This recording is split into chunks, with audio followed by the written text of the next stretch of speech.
Aziz do'stlar, assalomu alaykum. Dastur o'z yo'nalishida davom etyapti va biz dasturimizni davom ettirgan holatda suhbatdoshimizni tanishtirib o'tamiz. Albatta, suhbatdoshimizni tanishtirishdan oldin davlatimiz yetakchisi rahbarligida joriy yilning 2-iyunida o'tkazilgan kimyo sanoati rivojiga qaratilgan video selektor yig'ilishida umuman ushbu yo'nalishda amalga oshirilayotgan ishlar tahlil qilinganligini esga olish lozim va qolaversa, soha vakillari va olimlar oldiga bir qator muhim va dolzarb vazifalar qo'yildiki, ularning ijrosini ta'minlash bugungi kunda nihoyatda dolzarb hisoblanadi. Aynan shu mavzuda va bugungi kunda amalga oshirilayotgan ilmiy tadqiqot ishlari, ularning samaradorligi xususida suhbatlashish maqsadida taklif etgan mehmonimizni tanishtirib o'tamiz. Fanlar akademiyasi Navoiy bo'limi katta ilmiy xodimi Fevzi Istablayev bugun studiyamiz mehmoni. Assalomu alaykum. Assalomu alaykum. Assalomu alaykum. Xush kelibsiz. Sizni studiyamizda ko'rib turganimizdan xursandmiz.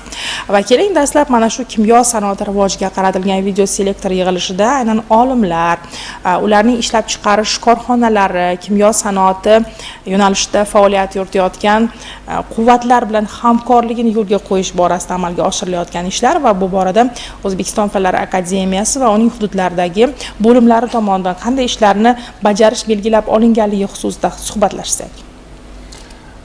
Albatta, mana bizda O'zbekistonimizda muhtaram prezidentimiz boshchiligida katta islohotlar olib borilmoqda va selektorda shu narsa aytilgan ediki, ishlab chiqarish quvvatlarini misol uchun 6,3% ga oshgan bo'lsa, kimyo sanoati 3% gacha yetganda. Shuning uchun demak bizda rivojlanish uchun hamma sohani teng rivojlantirish kerak va bu safar kimyo sohasiga katta e'tibor qaratildi. Yig'ilishda aytilgandiki, nimalarga e'tibor berish kerak? Birinchidan biza kimyo sohasidagi ishlab chiqarish quvvatlarini oshirishimiz kerak. Energiya tejamkorlik texnologiyalar ishlab chiqarishimiz kerak. Ishlab chiqarilayotgan mahsulot eksportobop, demak import o'rnini bosuvchi va lokalizatsiya masalalariga katta e'tibor qaratishga e'tibor bergandilar. Shuning uchun misol uchun kimyo sohasi boshqa sohalar bilan teng, boshqa sohalar bilan birlashgan holda ishlash kerak. Misol uchun aytaylik, konchilik sohasini olayotgan bo'lsak, mana bizda geologiyada shunaqa topshiriqlar berildiki, misol uchun kimyo sohasiga kelayotgan kerak bo'lgan xomashyolarni qazib olish hajmini oshirish, misol uchun fosforitlarni va hokazo. Mana kecha bo'lgan tadbirni aytayotgan bo'lsak, prezidentimiz bergan topshiriqlardan kelib chiqqan holda Fanlar akademiyasini ilmiy tadqiqot muassasalari vitse-prezident Shahlo O'tkirov bilan boshchiligida bir guruh olimlar Navoiyga keldilar. Buning ichida demak bizda umumiy va noorganik kimyo institutini aytamizmi, misol uchun polimerlar kimyosi va fizikasi instituti va lazer texnologiyalari instituti, shuningdek oliy o'quv yurtlari, misol uchun Toshkent kimyo texnika institutidan olimlar kelib turib, Navoiyzodga borildi. Navoiyzodda esa o'sha quvvatlari, qanaqa yangi mahsulotlar ishlab chiqarishi va muammolari haqida tinglandi.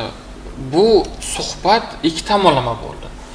Misol uchun Navoiyzodda mutaxassislari o'z muammolarini aytgan bo'lsa, olimlar esa o'zini ishlanmalarida namoyish qildilar. Agar ikkita ishlab chiqarish va olimlar birga ishlasa, foydasi bo'ladi. Navoiyzoddan keyin esa viloyat hokimiyatida ham katta yig'ilish bo'ldi. Bunda kichik korxonalar, xususiy korxonalar rahbarlari qatnashdi va olimlar o'zlarini tanishtirdi va demak bu yerda bog'liq bo'ldi-da, bir-biri bilan tanishdi va kelajakda ko'proq ishlashga harakat qiladilar va bu masalaga prezidentimiz ham urg'u bergandilar.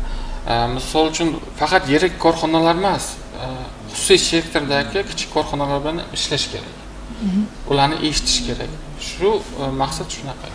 Albatta bugungi kunda mana shu ilm-fan va ishlab chiqarish integratsiyasini yo'lga qo'yish, o'zaro aloqalarni mustahkamlash orqali import o'rnini bosadigan yuqori qiymatli mahsulotlarni ishlab chiqarish imkoniyatlari yana ham kengayadi va ta'kidlashimiz kerakki, Navoiy viloyati aynan sanoat hududi bo'lganligi bois bu yerda nafaqat kimyo sanoati, balki konchilik, metallurgiya sanoati ham rivojlangan.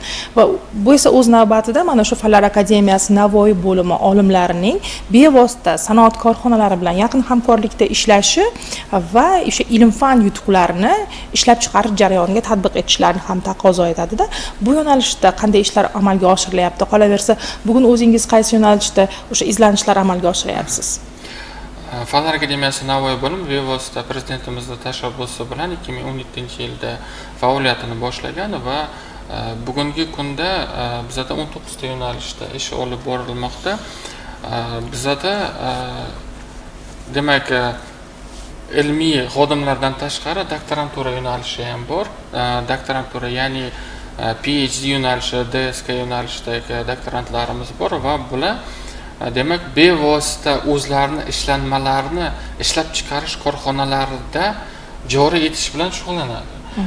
Ya'ni ilmiy tadqiqotlar shunga bag'ishlangan. Ya'ni bevosita, misol uchun bizada haftasida 2 kun ishlab chiqarish korxonalariga doktorantlarimiz bevosita boradi, o'sha yerdagi muammolarni o'rganadi va demak bu yerda demak olim bor, u kishi ilmiy rahbari bo'lsa, ishlab chiqarishda ham o'ziga biriktirilgan rahbar bor. O'sha bilan birgalikda ishlab yangiliklarni kiritishga harakat qiladilar.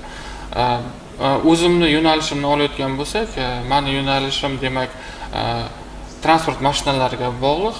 Mana konchilik sohasini olayotgan bo'lsak, yirik gabaritli shinalar bor.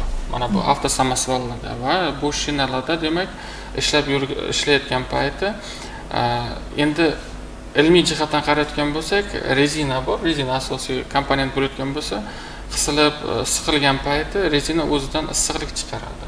Va demak, ma'lum bir darajaga borgan payti shinani yorilishi, yonib ketishi xavfi bor. Siz bilasiz, bizada Qizilqum hududida o'rtacha yozdagi harorat 47 gradusgacha. O'rtacha. Siz bilasiz, 50-55 ham bo'lishi mumkin. Shuni hisobga olib turib, mana masalan, Yakagama yoki shunga o'xshash korxonalarda ishlab chiqayotgan shinalari aytaylik, ma'lum bir parametr 38 gradusgacha hisoblangan. 38 gradusdan o'tgandan keyin demak qo'shimcha hisob kitob qilish kerakda va mana shu issiqlikni chiqarish kerak. Va bu yo'nalishda biz ilmiy tadqiqot olib boryapmiz. Mening rahbarim Navoiy konchilik va texnologiya universitetida Lazizaka Atakulov, o'sha kishi bilan birgalikda ishlayapmiz. Xudo xolasa tez kunlarda, tez oylada shu himoya qilish niyatidamiz. Albatta, Fanlar akademiyasi Navoiy bo'limida, Navoiy bo'limining aynan so'nggi yillarda qanday yangiliklar qildi deyishimiz mumkin bo'ladi va joriy yillarda yana qanday yangiliklarni ilmiy xodimlardan, o'sha doktorantura sohasida tahsil olayotgan doktorantlardan kutishimiz mumkin bo'ladi. Endi mana hozir biz aytdik, kimyo sohasidan boshlagan edik. Shuni aytmoqchimanki, o'zimizning Navoiy Azot korxonasi aytaylik, mana 10 yil, 15 yil oldin 85% ishlab chiqarish quvvati o'g'itlarga bag'ishlangan edi. Bevosita qishloq xo'jaligiga. Shuning uchun mana misol uchun o'zimizda 2 ta yo'nalishda aytayotgan bo'lsak, bizada o'g'itlarga ham e'tibor qaratilayotgan bo'lib turib, bentanitni qo'shib karbamid o'g'itlar ishlab chiqarish va hokazo. Va demak, qanday qilib turib, mana bentanitda shunaqa xususiyati borki, u havodagi namlikni o'ziga shimib olib, asta-asta sekinlik bilan demak o'simlikka berib boradi. Agar biza urug'ni olib turib bentanitga misol uchun qobiqlab eksak, yerdagi namlikni asta-sekin bilan olib o'simlik stressiz unib chiqadi. Bu birinchi masala. Ikkinchi masala, bargi orqali suspenziya qilib agar sepsak, barg orqali mana shu shishib ketadi. Bu demak, boya aytganimdek, kimyo sohasi hamma soha bilan bir-biri bilan bog'liqda. Mana qishloq xo'jaligini olaymiz, boshqa yo'nalishda aytayapmiz. Mana misol uchun yana aytayotgan bo'lsak, bizada chet el korxonalari bilan, chet el olimlari bilan hamkorlik yo'lga qo'yilgan. Mana bugungi kunga kelib o'rayotgan bo'lsak, 100 ga yaqin bizada memorandumlarimiz va kelishuvlarimiz bor. Xitoy Xalq Respublikasi bilan, Rossiya Federatsiyasi bilan, Bolgariya bilan va hokazo. Mana aytaylik, yaqin kunlarda Rossiya Federatsiyasini olimlari bilan muqobil energiya masalasida ish olib borilyapti.